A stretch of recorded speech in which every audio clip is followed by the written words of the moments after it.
No nii, ilus kevadhommik. Me oleme üsna sümboolse koha peal, kuigi siin Keila linnas Parspüttel, et paljud inimesed võib-olla ei teagi, et miks see nii on. Minu elu võib-olla üks olulisemaid asju ongi see, et sattudes väga noorelt selle linna juhtimise juurde, olles juba 23-aastaselt Keila linnapea, mõistate igaüks, eks ole, et ega sel ajal üks noor mees, sa võid kõva mees küll olla ja sul võivad olla väga kihvtid mõtted, aga ega sul ikkagi palju kogemust ei ole.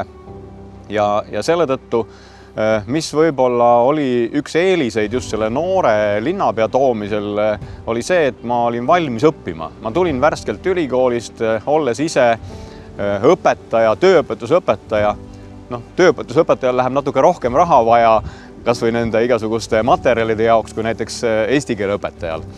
Ja sellepärast loomulikult ma nõudsin ka, eks ole, koolidirektorilt soovisime seal treipinke asju, kuni ühel hetkel öeldi, et Andres, et keegi peaks kohalikku elu kuskil ja kooli ja kultuuri ja neid asju nagu ka linnavolikogu juures, eks ole, esindama ja nii ma sinna sattusin. Tol ajal oli ju praktiliselt 2 parteid, eks ole, kõik, mis olid eestimeelsed ja ülejäänud, mis olid kommunistlik partei.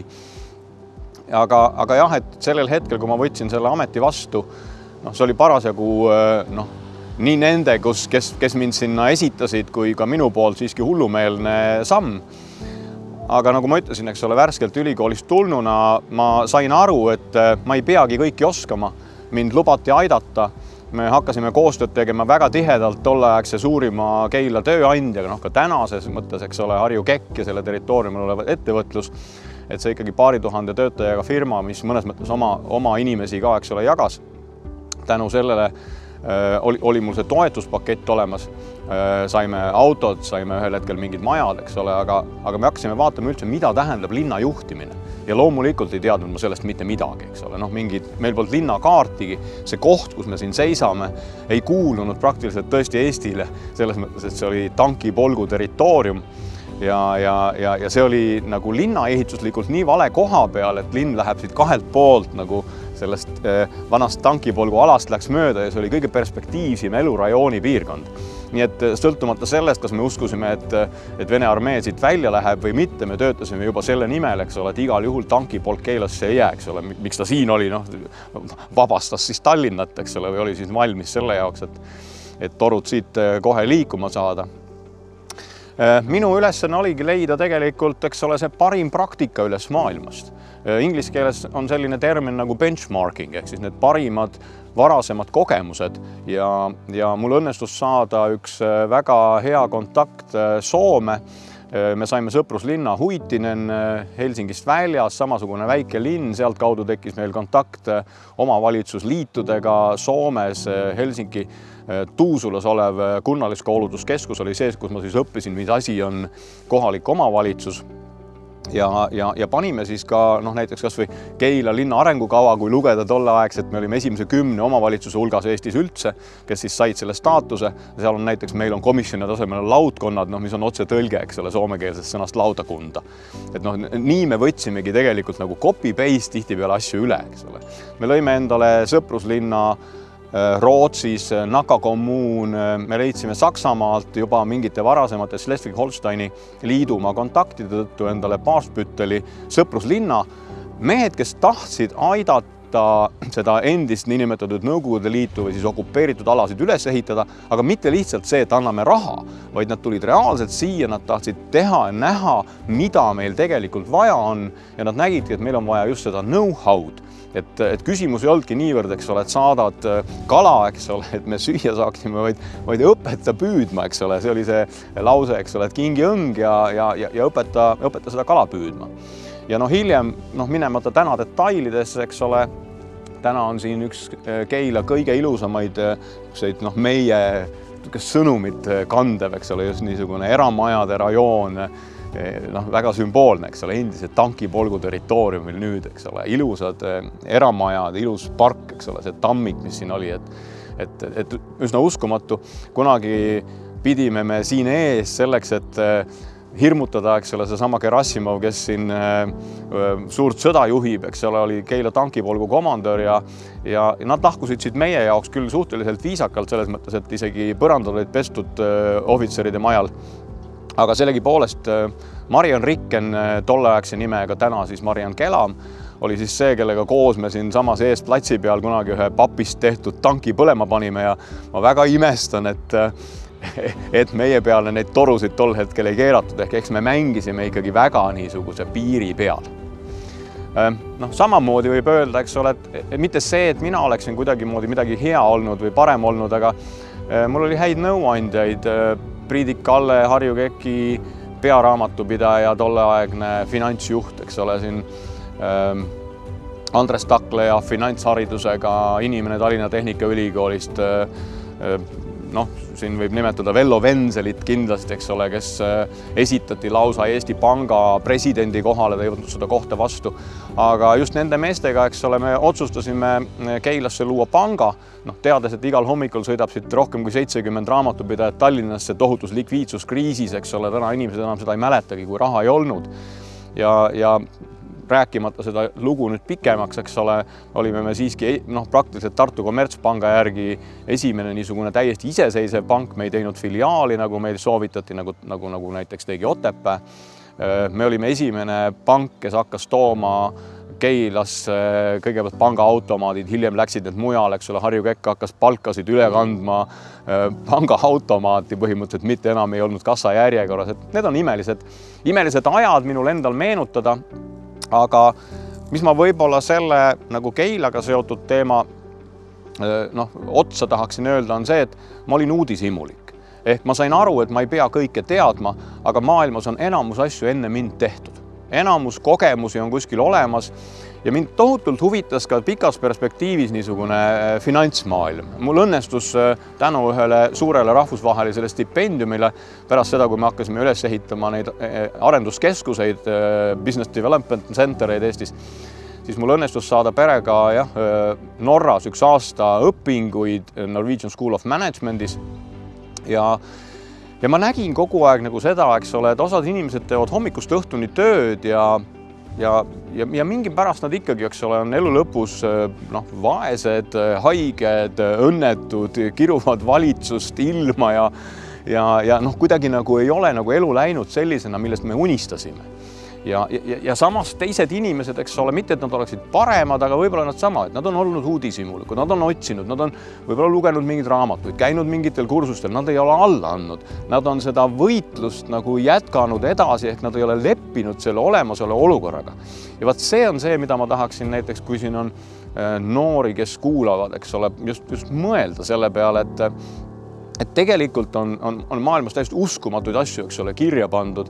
Ma võiksin ise kindlasti öelda üks raamat, mida ma alguses ei tahtnud üldse kätte võtta, et mul on siuke umbes, et ma tahaks ikka Harvardi mingit makroökonoomikat, eks ole, lugeda, aga mingi Robert Kiyosaki, kes Rikas isa, vaese isa raamatu kirjutas maailmale, kes kirjeldab ära, eks ole, miks väga paljud inimesed tegelikult maailmas rikkaks saavad ja miks teised ei saa, eks ole. Need on mingid väga selged mustrid, eks ole, et kas me tahame nendest aru saada või näiteks selline raamat nagu Gary Chapmani Armastuse 5 keelt.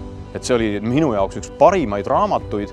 Ja kui ma täna ütlengi, et kui ma kunagi olen kirjutanud väga palju mingisugused äriplaanidele riskianalüüsi, olles siin nii Keila pangas, eks ole, järelevalvenõukogus, kui hiljem teinud Maailmapanga ettevõtlusgrantidele riskianalüüse, siis ma just nägin seda, et tegelikult peaksime me võtma seda varasemat kogemust üle, mida ettevõtluses tihtipeale, eks ole, võiks nimetada lausa nagu tööstusspionaažiks, eks ole, ja kui keegi tõi mulle panka lugemiseks mingi äriplaani, siis see äriplaan oli üldjuhul salajane, eks ole, et keegi ei tahtnud, et ma tema äriplaani kellelegi teisele seletaksin või näitaksin, eks ole. See oli nagu usalduskokkulepe. Aga ma hakkasin vaatama just, et mis asi see õnnelik elu siis üldse on, eks ole. Miks inimesed teevad investeeringuid, mis on pensionifondid? Mind huvitasid kõik sellised küsimused, millest meil siin Eestis tollel ajal ei olnud mingisugust ettekujutust. Ja täna ma võiksin öelda, et mul endal on nagu mingi mingi üks lihtsamaid mudeleid, mida ma olen enda jaoks suutnud nagu graafiliseks teha. Kui keegi tahab seda vaadata, siis ma ei ole niisugune inimene, kes riputaks liialt palju pilte kuskile Instagrami, jälgin küll oma lapsi nende maailmas rändamisi, eks ole, läbi igasuguste sotsiaalmeedia võrgustike. Aga ma siiski tegin endale omanimelise kodulehekülje andrespart.ee, et kui keegi tahab vaadata, pigem niisugune kontaktleht, eks ole. Ja mõte oligi selles, et ma olen märganud, et inimesel on tegelikult ma ei julge nüüd öelda filosoofiliselt, eks ole, mis on elu mõte, et paljud inimesed otsivad seda. Et ma arvan, et elada, ma arvan, et olla õnnelik, eks ole, et ma olen ise täna tohutult õnnelik. Ma olen uurinud inimesi ja avastanud, et mitte see, et sa oled rikas, vaid näiteks kõige õnnelikumad inimesed üleüldse uuringute järgi on näiteks vanaisad. Ja ma olen just vanaisa, mul on aastane laps, eks ole. Tütar Austraaliast tuli siia sellel kevadel pärast seda suurt lockdowni. Ma naudin seda, et mul laps tuleb hommikul või lapselaps, eks ole, tuleb hommikul mulle voodisse ja kõik need meie mängud, mis me teeme, et see on täiesti uskumatu, eks ole, et millist elu ma täna elan ja mida ma naudin. Aga jah, ma jäin 38-aastaselt pensionile. Ma avastasin, et pensionile jäämiseks ei ole mitte vaja vanust, nagu paljud arvavad, eks ole, et mingi 67 või mis teda siin tõstetakse kogu aeg, vaid on pigem vaja hoopiski sissetulekut. Sul peab olema mingisugune väärtus, mille eest keegi tahab sulle maksta. Ja kui ma nüüd korraks võtan kokku selle, eks ole, endapoolse nägemuse sellest õnnelikust elust, miks mulle endal on väga raske kellelegi öelda, et palju õnne. Just nimelt sellepärast, et õnn on minu meelest täielikult inimese enda valik. Need on 4 asja, mida inimene saab täielikult 100% ise mõjutada.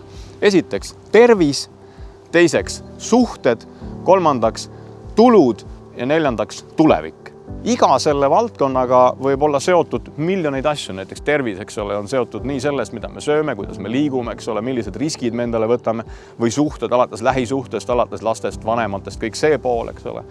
Aga samamoodi raha, eks ole, seda võib tulla nii palgatööst kui mingist ettevõtlusest, mingist investeeringutest, et kui kellelgi on huvi selle valdkonnaga, eks ole, et miks ma võisin 38-aastaselt pensionile jääda, oli just see sama teema, eks ole, et ma sain ühel hetkel aru, et põhimõtteliselt, kui tuleks kuskilt kaugelt, kui tuleks kuskilt kosmosest ja jälgiks inimesi ja vaataks, eks ole, et kuhu nad jõuavad, siis see, mis paljud inimesed õnnetuks teevad, miks inimesed jälgivad bensiini hinda, miks inimesed muretsevad, ma ei tea, kütuse probleemid, mis täna, eks ole, maailmas on, siis põhiliselt ei ole mitte küsimus selles, et see kütus kallis oleks, vaid põhiliselt on probleem selles, et raha on vähe, eks ole.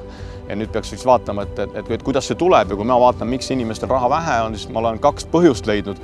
Ärge nüüd keegi pahandaga, eks ole. Ma võin rääkida sellest pikemalt kunagi, aga üks põhjus on see, et nad käivad tööl. Ehk ma olen avastanud selle, et edukad inimesed tavaliselt omavad midagi, ehk nad on ettevõtjad. Ja see on see, mida ma noortele soovitan ja olles ise ettevõtluskonsultant ja ka maksukonsultant. Siin on väga palju õppida ja ma veel kord ütlen, selle kohta on kirjutatud tohutult kirjandust, seda ei pea välja mõtlema, seda võib õppida, eks ole, ise selleks ei pea kuskile kallisse ülikooli minema. Ja teine põhjus, mille pärast inimesed tihtipeale vaesed on see, et nad käivad poes, ehk nad kulutavad selle raha ära.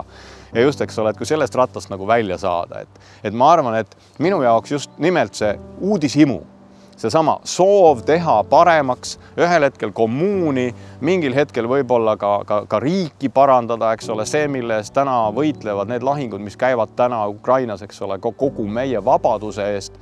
Ma arvan, et see vabadus ja just nüüd siin ajal, kus meie enda, isegi mitte eestlane, eks ole, kes esindab Eestimaad Eurovisioonil, see laul Hope, et just see lootus oli see, mille tõttu ma Eestist ära ei põgenenud, see lootus, et Eesti saab vabaks, oli see, et ma olin nõus vastu võtma selle Keila linnapea üsna hullumeelse töökoha. Nii et ma soovin teile ka samamoodi, et seda lootust, seda tulevikku, et see tulevik ei oleks hirmutav, see tulevik ei oleks mingi mure, eks ole, mis nüüd asjad hakkavad juhtuma ja mis võib pahasti minna ja kuidas tervis ja kui kõrgeks need hinnad veel kord lähevad, vaid pigem see tulevik on meie enda planeerida ja saate ise otsustada oma asju. See tulevik peaks olema selline, et kui te panete neid ilusaid asju, mis teil järgmisel aastal toimuvad, kõik need sünnipäevad või pulma-aastapäevad või mis iganes, eks ole, ja kuhu te lähete, kuhu te reisite, mis te ette võtate, milliseid kihvte asju te teete, mida te võita tahate, eks ole. Et see tulevik tõmbab lausa enda poole. Et selle koha pealt ma arvan, et me seisame siin Paaspütteli esimese ringi peal väga sümboolselt endise tankipolgu alal, eks ole, ja see näitab seda, et tegelikult maailm on väga kiires muutuses, kes oleks kunagi sel ajal, kui me seda vastu võtsime, kõik ütlesid mulle, Andres, sa oled loll, keilased ja lähe tanki poolt kusagile, eks ole, et see on täiesti kindel, et tee muid asju, aga ära seda torgi.